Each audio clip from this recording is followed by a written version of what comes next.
साथियों नमस्कार। आज हम लोग बात करने वाले हैं चरक निदान स्थान का चैप्टर नंबर 4 अर्थात प्रमेय निदान के बारे में बात करने वाले हैं। तो प्रमेय का नाम लेते ही हम लोग के दिमाग में बहुत सी चीज़ें जो इस पे स्पेसिफिक फीचर होता है, लक्षण होता है, वो इधर इर्द-गिर्द घूमने लगता है। कुछ हद तक हम लोग प्रमेय को हम लोग एक प्रमेय का एक पर्टिकुलर जो टाइप होता है उसको हम लोग कोरिलेट करते हैं डायबिटीज़ मेलाइटस से। तो कहते हैं ना कि डायबिटीज़ डायबिटीज़ के जो कुछ साइन सिम्टम्स होते हैं, लक्षण होते हैं, वो प्रमेय से मिलते जुलते हैं, इसलिए उनको कोरिलेट कर सकते हैं। ऐसा नहीं कर सकते कि प्रमेय ही डायबिटीज़ है ना? उससे कोरिलेट कर सकते हैं क्योंकि जो साइन सिम्टम मिलते जुलते हैं। तो यहाँ पे देखेंगे, जो सबसे पहले शुरुआत करते हैं हम लोग अध्याय परिचय के बारे में। तो किसी भी चैप्टर को स्टार्ट करते हैं तो उसके बारे में जान लेते हैं कि उसके बारे में जानने के बाद ही हम लोग आगे बढ़ेंगे। तो अध्याय परिचय में हम लोग जानेंगे कि सबसे पहले प्रमेय प्रमेय में सबसे कैरेक्टरिस्टिक फीचर क्या होता है, अभी आप आगे आगे पढ़ेंगे। उसमें होता है अविल मूत्रता। तो कहीं न कहीं जो यूरिन होता है, तो प्रमेह का रोगी जो डायबिटीज़ से जो ग्रसित रोगी होता है, पेशेंट होता है, उसके यूरिन में बहुत चीज़ें अंतर आती है। प्रमेह के रोगी में यूरिन से संबंधित ढेर सारे लक्षण आते हैं। तो अविल मूत्रता, अविल का मतलब गंदा, जो यूरिन होना चाहिए, जो सामान्य कलर होना चाहिए, लाइट येलो कलर, है ना? उससे हटकर बिल्कुल अविल मूत्रता अर्थात गंदा कलर का, मतलब अलग-अलग टेक्सचर का, अलग-अलग कलर का यूरिन आएगा, है ना? अविल मूत्रता ये प्रमेह का बहुत ही इम्पोर्टेंट लक्षण है ना? तो दूसरा है कि चरक ने प्रमेह जो व्याधि है उसको क्या बोला है? अनुषंगिया नाम। अनुषंगिया नाम का क्या मतलब? अनुषंगी। चरक ने प्रमेह रोग को अनुषंगी रोग कहा है। अनुषंगी का मतलब ऐसा रोग या व्याधि जो एक बार हो जाए तो जीवन पर्यंत, वो जब तक शरीर का नाश नहीं होगा तब तक वो एज इट इज़ शरीर में पड़ा रहेगा। देखते होंगे आप लोग कि आजकल जो भी डायबिटीज़ के केसेस हैं, अगर डायबिटीज़ अगर ठीक नहीं हुआ तो वो आपको लाइफ लॉन्ग मेडिसिन खानी पड़ती है ना? इसलिए बोला गया प्रमेह अनुसंज्ञा नाम, अर्थात जीवन जब तक रहेगा, शरीर जब तक रहेगा तब तक उसको दवा खानी पड़ेगी। वाग्भट ने क्या बोला है कि एक्चुअली टर्म आया अनुषंगी। तो वाग्भट ने विषम ज्वर और दद्रु को अनुषंगी कहा है, उन्होंने प्रमेह को अनुषंगी रोग नहीं कहा है, ध्यान दीजिए। तो देखेंगे प्रमेह रोगों की संख्या की बात कर लेते हैं। तो जिन लोगों ने भी प्रमेह रोग को माना, उन लोगों सभी लोगों ने प्रमेह संख्या 20 मानी है। सभी लोगों ने प्रमेह की संख्या 20 मानी है। और जब 20 मानी है संख्या प्रमेह, तो उनको 3 भागों में क्लासिफाई किया गया है। देखेंगे वातज प्रमेह, पित्तज प्रमेह, कफज प्रमेह। वातज प्रमेह की संख्या होती है 10 होती है, पित्तज प्रमेह संख्या 6 होती है और कफज प्रमेह संख्या 4 होती है। 10, 6, 4।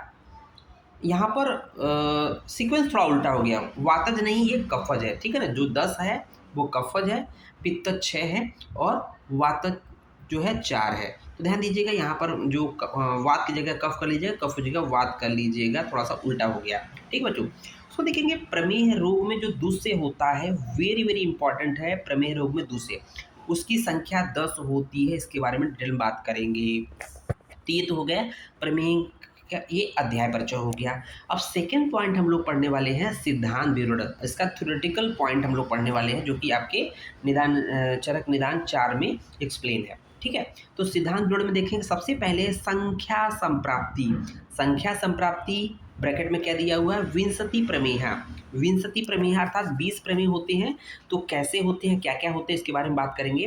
तो देखेंगे कि यहाँ पर दिया त्रिदोष कोप निमित्ता, त्रिदोष के कोप से, त्रिदोष के प्रकोप से विंशति प्रमेहा भवन्ति, 20 प्रमेय होती हैं। तो 20 प्रमेय जो होते हैं वो त्रिदोष के कोप की वजह से होते हैं, वात पित्त कफ के प्रकोप से होते हैं, है ना? उसको देखेंगे विकाराश्च अपरे अपरसंख्या, अर्थात त्रिदोष के कोप के कारण 20 प्रकार के प्रमेह रोग होते हैं और अन्य रोग भी त्रिदोष के ही कारण असंख्य होते हैं। तो अन्य रोग भी हैं जो कि त्रिदोष के कारण होते हैं और रोगों की संख्या तो असंख्य होती है।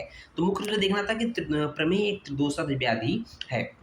एक्चुअली यहाँ पर हम लोग को 20 प्रकार का जो नाम दिया है, उसके बाद हम लोग को एक तरह से क्लासिफाई यहाँ पर कर लेना चाहिए था कि जो आपका कफज है वो 10 है और पित्तज है वो 6 है, जो वातज है वो 4 है, तो इन चारों का नाम यहाँ दे देना चाहिए, बट इसको हम लोग आगे एक्सप्लेन करेंगे, जब साधता असधता की बात करेंगे तो वहाँ पर एक्सप्लेन कर देंगे।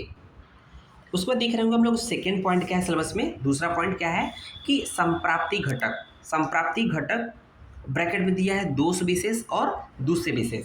ब्रैकेट में क्या दिया है, दोष विशेष और दूसरे विशेष। इसको बहुत अच्छे से समझिएगा, क्योंकि जब ये एज इट इज़ एग्जाम में आ जाएगा, पूछा जाएगा ना, बहुत कंफ्यूज हो जाएंगे। तो चीज़ों को अगर आप समझ लेंगे एक बार, तो मुझे नहीं लगता है कि कोई बाद में आपको परेशानियों का सामना करना पड़ेगा। तो संप्राप्ति घटक का क्या मतलब होता है? संप्राप्ति का मतलब कि कोई डिजीज़ जब जनरेट हो रही है, कोई डिजीज़ मतलब प्रमेह की बात करें, तो प्रमेह डिजीज़ जो बन रही है, उस प्रमेह के निर्माण में प्रमेह डिजीज़ के उत्पन्न होने में कौन कौन से फैक्टर इन्वॉल्व हैं उसके बारे में बात करें। तो वही करें, उसमें मुख्य रूप से क्या है, दोष विशेष होता है, दूसरे विशेष होता है। हम लोगों ने दोष और दूसरे की बात करेंगे, प्रमुख रूप से यही दो फैक्टर होते हैं। तो देखेंगे संप्राप्ति घटक में दो पॉइंट कौन कौन से हैं, एक है दोष विशेष, दूसरा है दूसरे विशेष। दोष क्या होते हैं, जनरली हम लोग जब भी दोष की बात करेंगे, जो जो दूषित करे, है ना, तो दोष क्या होते हैं कि जो त्रिदोष की बात करते हैं, क्योंकि हम लोगों ने देखा कि प्रमेय जो 20 प्रकार के प्रमेय होते हैं, किससे होते हैं, प्रमेय वो त्रिदोष से होते हैं, तीनों दोषों के कुपित होने से होते हैं। अर्थात तीनों दोष कौन कौन से हैं, वात पित्त कफ। लेकिन यहाँ पर दोष विशेष की बात किया गया है, तो वात पित्त कफ में भी एक को प्रधानता दी गई, वरीयता दी गई है। वो एक कौन सा है, तो श्लोक दिया हुआ है, श्लोक का चरक निदान इस चैप्टर का श्लोक नंबर 6 है। श्लोक नंबर 6 देखेंगे तो देखेंगे यहाँ पर क्या दिया है, वेरी वेरी इंपॉर्टेंट है, हर एक एग्जाम में पूछा जाता है, AIPGT हो या कोई भी कॉम्पिटिटिव एग्जाम में अवश्य पूछा जाता है। बहुद्रव श्लेष्मा दोष विशेष, बहुद्रव श्लेष्मा दोष विशेष। इन वात पित्त कफ तीनों दोषों में भी जो श्लेष्मा होती है वो बहुत द्रव, अत्यधिक द्रव के रूप में। ऐसे तो कफ लिक्विड फॉर्म में होता है, लेकिन इसमें भी जो कफ है बहुत ज़्यादा द्रव अर्थात लिक्विड फॉर्म होने की वजह से ये इसकी विशेषता होती है ना। कफ के बारे में बात कर रहा है, विशेष रूप से कफ जो दोष है वो प्रधान होता है प्रमेय में, ठीक है ना, डोमिनेंट होता है, इसलिए कफज प्रमेय संख्या 10 होती है। ओके, तो ये हो गया कि दोष विशेष हो गया। दोष विशेष में मुख्य रूप से कफ होता है, लेकिन वो भी कफ बहुद्रव, बहुद्रव मतलब बहुत अत्यधिक लिक्विड फॉर्म में, लिक्विड तो होता है उससे ज़्यादा भी लिक्विड फॉर्म में रहेगा, है ना। उसके बाद देखेंगे दूसरे विशेष। दूसरे विशेष पहले देखेंगे दूसरे क्या होते हैं। दूसरे वो होते हैं दोष जिनको दूषित करते हैं उसे दूसरे कहते हैं, दोष जिनको दूषित करते हैं उसे दूसरे कहते हैं। यहाँ पर प्रमेय के केस में दूसरे की संख्या इंपॉर्टेंट है, AIPGT हो या किसी भी एग्जाम में पूछा जाता है, तो दूसरे की संख्या 10 होती है। इसको नोट डाउन कर लीजिएगा, रट लीजिएगा, आपके एग्जाम में भी ऐसे ही पूछा जाता है। ये 10 दूसरे कौन कौन से हैं उसके बाद देखेंगे, तो श्लोक नंबर 7 देखेंगे, इसी चैप्टर का श्लोक नंबर 7 देखेंगे। तो यहाँ पर देखेंगे बहुअबद्ध मेदो, यहाँ देखेंगे वो 10 दूसरे कौन कौन से जो इंपॉर्टेंट है एग्जाम के पॉइंट ऑफ व्यू से। तो देखेंगे बहुअबद्ध मेदो, ठीक है, दूसरे नंबर पे मांस है, तीसरे नंबर पे शरीरज क्लेद है, चौथे पे शुक्र है, पांचवें पे शोणित है अर्थात रक्त है, नेक्स्ट है वसा, देन वसा, मज्जा, लसिका, रस और ओज। ये जो है दूसरे विशेष में काउंट किए गए हैं। दूसरे विशेष की संख्या 10 होती है। तो कौन कौन से देखेंगे, बहुअबद्ध मेद का मतलब होता है, यहाँ पर दो शब्दों में होगा बहु प्लस अबद्ध मेद। तो इसका मतलब बहुअबद्ध, बद्ध मतलब होता है बधा हुआ, अबद्ध मतलब नहीं बधा हुआ, इसका मतलब बहुत ही ढीला मेद, मेद भी बहुत ढीला है और कफ भी बहुत ही ज़्यादा लिक्विड फॉर्म में है। दूसरे नंबर पे मांस धातु है, तीसरे नंबर पे शरीरजन क्लेद है, और चौथे पे शुक्र धातु है, पांचवें पे रक्त धातु है, छठे पे जो है वसा है, और सातवें पे मज्जा धातु है, आठवें पे लसिका है, नौवें पे ओज है, 10वें पे रस धातु है। तो एक चीज़ ध्यान देने है कि ये जो 10 चीज़ें हैं, 10 जो दूसरे हैं, उसमें 6 धातुएं हैं, 6 धातुएं हैं, इसका मतलब कि 6 धातु है, टोटल धातुएं 7 होती है। तो अस्थि को छोड़कर शेष जो 6 धातुएं होती है वो सभी जो है प्रमेय के दूसरे के रूप में काउंट होती है, ठीक है ना। अस्थि को छोड़कर बाकी रस, रक्त, मांस, मेद, अस्थि को छोड़कर मज्जा, शुक्र, ठीक है ना, ये 6 धातुएं इसके दूसरे के रूप में काउंट हुई। साथ ही साथ क्लेद है, लसिका है, वसा है, ओज है। ये टोटल 4 हो गए, प्लस 4 प्लस 6 10 हो गए। तो इस तरह से ये पार्ट कंप्लीट होता है। धन्यवाद।